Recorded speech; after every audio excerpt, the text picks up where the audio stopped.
Hi guys, it's Ben Heath from Lead Guru, and in this video, I'm going to talk about the fact that Facebook Audience Insights has gone. Facebook have retired their Audience Insights tool. It was a fantastic tool. We used to use it all the time to find high quality Facebook targeting options, but that's no longer available. So there's new ways that you need to do things, new ways of finding Facebook targeting options that are likely to work really well for your business. So I'm going to talk through and walk you through in this video how we're now approaching Facebook targeting research, how we're now finding targeting options, and our approach to Facebook targeting now that one of the big Facebook targeting tools has disappeared. So I'm in an example ad account here. I'm in Ads Manager, and I'm going to click on these three little lines on the left, and I'm going to show you where you're taken if you try and go onto Audience Insights. Now, when you're watching this video, this may have been removed, but you can see there's the various options on the left-hand side, and you can see that Audience Insights under Analyze and Report is actually still an option, which seems somewhat surprising. But if you click on it, you don't come through to the old Audience Insights tool. Instead, you come through to this new Facebook Insights tool that has an audience section. Okay, so don't think that Audience Insights still exists, because when you click through to it, this is a completely different thing. This is not Facebook Audience Insights. This is Facebook Insights. And within Facebook Insights, you can see there's some other options up here. There is an audience section. Okay, so if you try and use it, this is where you're likely to end up. Now, Facebook said that they were going to use this as a replacement for Audience Insights. And you can see that by if you try and click through to Audience Insights, they automatically redirect you here. Is this a good replacement for the old Facebook Audience Insights tool? The answer is definitely no. So I'll quickly show you what we used to be able to do and how it doesn't work in this tool, because if you're trying to use this and use it as an example, I'll see why it doesn't really deliver the best results. So you want to be on this potential audience section. That's how we used to use Facebook Audience Insights. You can see the potential audience size is 49 million. That'll be because it's defaulted to the UK, because I'm based in the UK. And you can see various locations and things like that. And you can see down here this top pages section, okay? And you can see if I hover over, these top pages are the Facebook pages liked by this potential audience, and this metric is estimated. So what they're saying here is that out of this 49 million people that are the Facebook and Instagram users aged 18, 65 plus in the UK, these are the locations, or the largest locations. And then these are the pages they're most likely to be interested in, etc. Now, we used to use a very similar tool to this in Facebook's Audience Insights, and this information, I saw this and I was like, you know what, this might still work really well. This is quite exciting. So what you want to then do is come in and add a filter. We'll just stick with the United Kingdom, but we'll pop it in to make it more clear. You can see nothing changed there. And then let's say we are, say I'm advertising my business, right? Roughly our age range, let me get rid of that, is most likely to be 25 plus to say around 55. We often leave it open, but either way, we're going to be male and female. And then let's say we wanted to add in an interest like social media marketing. Okay. And you're thinking, fantastic, this works so far, just like Facebook Audience Insights used to do. And then if we scroll down, you will see that the top pages have barely changed. They are not highly relevant to our target audience. And that's what we used to do. We used to pop an interest into here, into social media marketing. You can see it has affected the audience size. We've gone out to 2.7 million, so it has affected the data. And that would then produce a list of a lot of Facebook pages, a lot of interest options that are highly relevant, that had what they called a high affinity score. So if someone was interested in social media marketing, they were 500 times more likely to like a certain page. And that's where you got your targeting ideas from and targeting options from. But if we look down here, you will see that these are not related to social media marketing.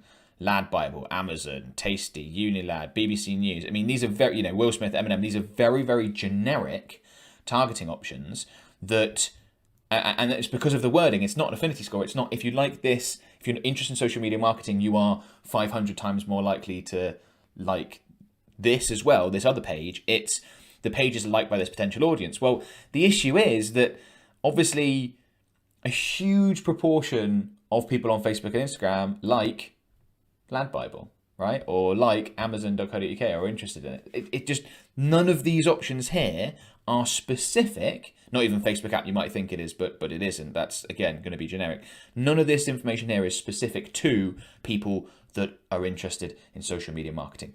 And because of that, if you try and come in and use the new Facebook Insights tool as a Facebook Audience Insights replacement, it's just not got the same info.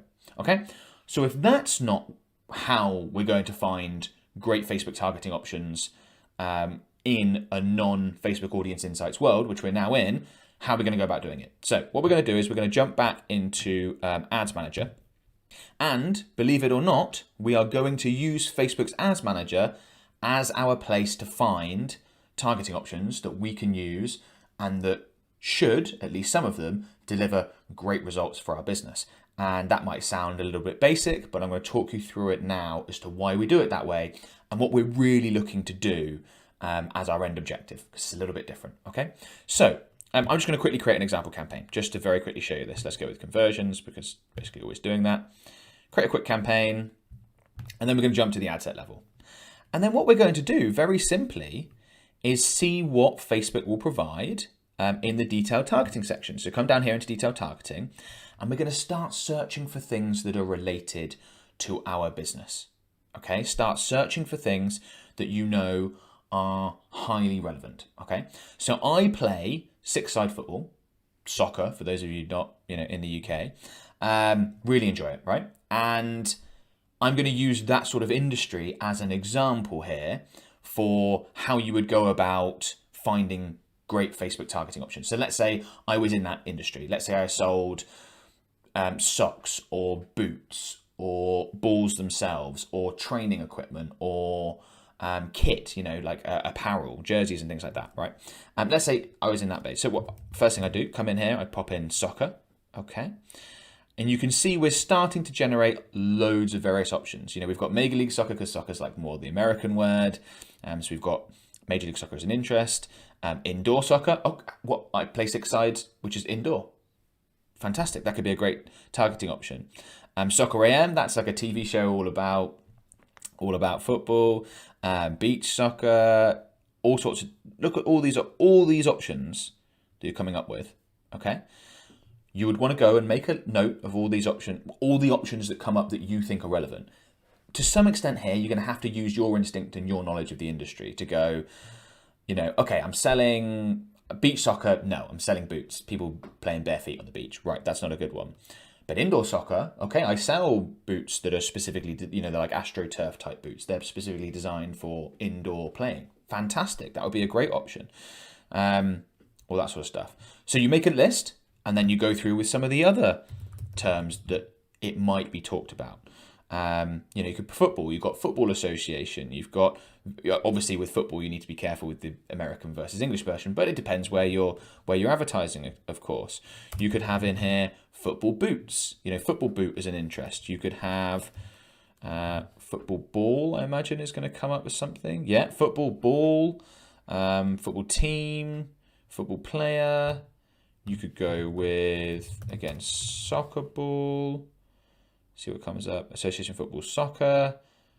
And you can see that if you just search around the terms, let's go with some other stuff. See what comes up. And some of the things you pop in aren't going to come up with anything. So shin pads are something you wear to play football or soccer most of the time. That's not come up as an option. Absolutely fine. So you can see you could have, for example, maybe soccer gloves. No, that's not going to come in. That's what a goalkeeper would use. Football gloves, no. And this is the process. This might sound a little bit messy and not polished like I'd like to create most of my videos, but that's because this process is a little bit messy and it is more natural and not quite as polished as usual. But this is what we're going through. And what you're looking to do is search, you might search for 10 to 20 terms in and around your industry and whatever it is that you sell. And then you may take some of the ones that you find. So we found indoor soccer, right? Okay, so we've got indoor soccer, you've got soccer fans, people who are really engaged with that sort of content. Look at the description on soccer fans, right? Interacted with content related to football, US soccer, 5 or more times over the last 90 days. Okay, maybe that's a great audience. People who play the game and buy products, probably also follow the professional game and are interested in stuff like that. Okay, that could be a great option. So you go through 10 to 20 different terms. You're going to compile a list, I would say, of at least 10 quality targeting options that you can sort of intuitively say, oh yeah, that's good for our audience. That's pretty representative. And there's going to be all sorts of ones you didn't expect to come up and all sorts of things like that. That is the process we go through initially. There's more added to it in a minute. Next thing you want to do is check the size of these audiences.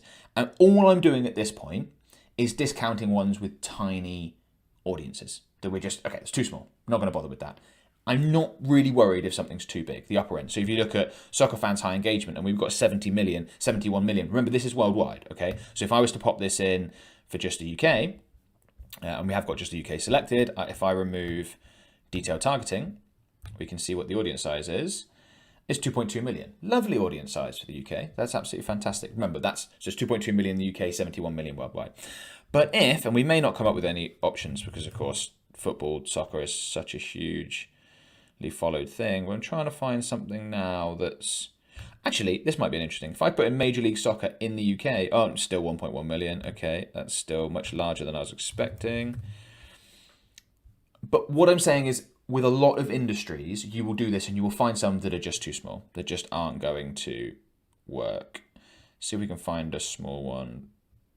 There we go, Soccer Mum.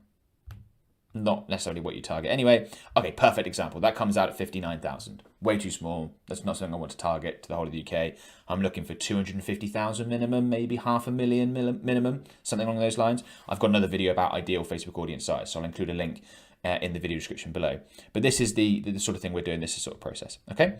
Then you've got, say, you might have anywhere between 6 and 20 targeting options that you're excited about, that you think can really work. Then what you do is you go through and you test them. So you create one ad set for each interest, behavior, whatever you come up with here, targeting option, one in each. If you put them all into one ad set or multiple into one ad set, the big issue with that is that you get a blended average. You don't see, let's say you've got 4 in here, you won't know which one of the 4 produces the best results, which one of the 4 produces the worst results, because they're all lumped in together. So the results are a blended average, right? If you separate out each interest or each behavioral targeting option into its own ad set, you can then look at that data in a few weeks' time or a few days' time, depending on how much you're spending, and go, okay, out of these 12 that we've tested, 3 perform really well. So let's just target those 3. Let's get rid of the others. Super, super valuable information to have. The testing process is how you do this. Now, you don't want to test too many all at once. I would test a maximum of 5 ad sets at any one time. But you could test 5 this week, 5 next week, 5 the week after. You can get through these really quickly to find out which performs best. Again, those timeframes do depend on your budget, right? So smaller budgets, you need to leave it longer. Larger budgets, you can narrow the timeframes down.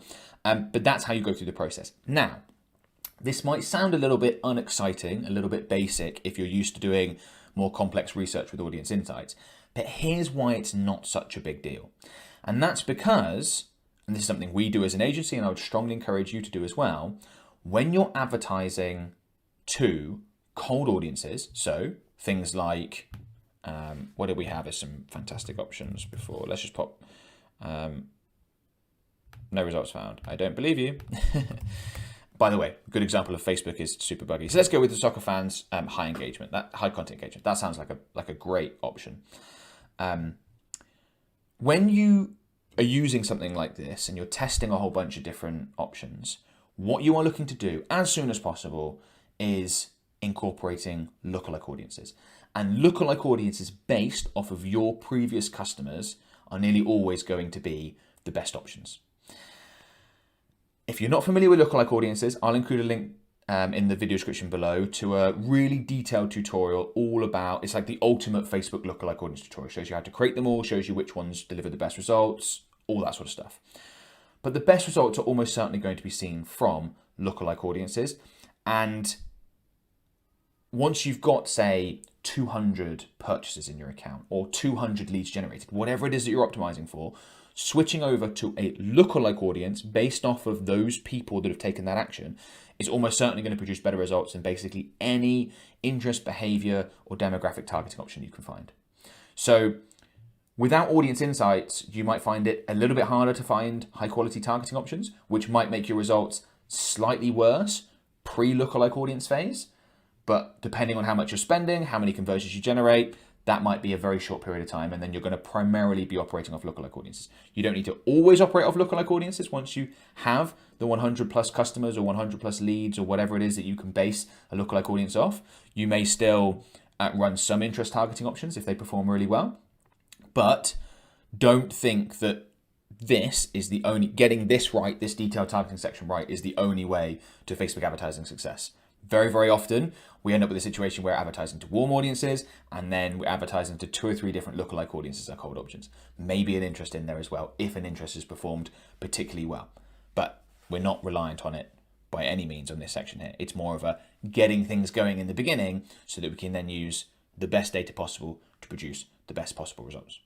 Okay, so pretty straightforward. That's the process. Is it annoying that Audience Insights has gone? Yes. Is there anything we can do about it? Absolutely not. The Facebook Insights tool, the new one, is not fit for purpose. This is the best way to do it. Go ahead and spend a bit of time. You can still find great options, and then you can go on, as I said, to bigger and better things with lookalike audiences. Make sure you check out that tutorial, by the way, on lookalike audiences. If you're not familiar, down below, I can strongly recommend. Okay, hopefully that's been useful. Before you go, a couple of things I want to mention. The first is our Facebook advertising services. So my company, Lead Guru, is a specialist Facebook and Instagram advertising agency. We create, manage, and optimize campaigns for our clients in all sorts of different industries. And if you want better results, if you don't want to be finding your own targeting options, or if you're thinking, you know, I'm sure we could get better results from our Facebook and Instagram ads, we can almost certainly help you achieve that. So what you can do is there'll be another link in the video description below where you can click through to our website, book a free call with one of my team members. No obligation. We can just find out more about your business. You can find out more about how we work. And yeah, we can explore potentially working together. We do require that people have at least a 3K budget, or about to have a 3K minimum budget per month for them to be able to work with us. We just can't really work with companies with less than that. But if you do meet that criteria, go ahead and book a call, and you know, maybe we'll be working together. If you enjoyed this video, please give it a thumbs up. Comment below. I get to most of the comments on my channel. Spend a lot of time doing that, so I will do my best to answer your questions. I can't guarantee it, obviously. Sometimes there's too many, but if I can, I will. Subscribe if you haven't already, and yeah. Best of luck with your Facebook ad campaigns, guys, and I'll talk to you soon. Bye for now.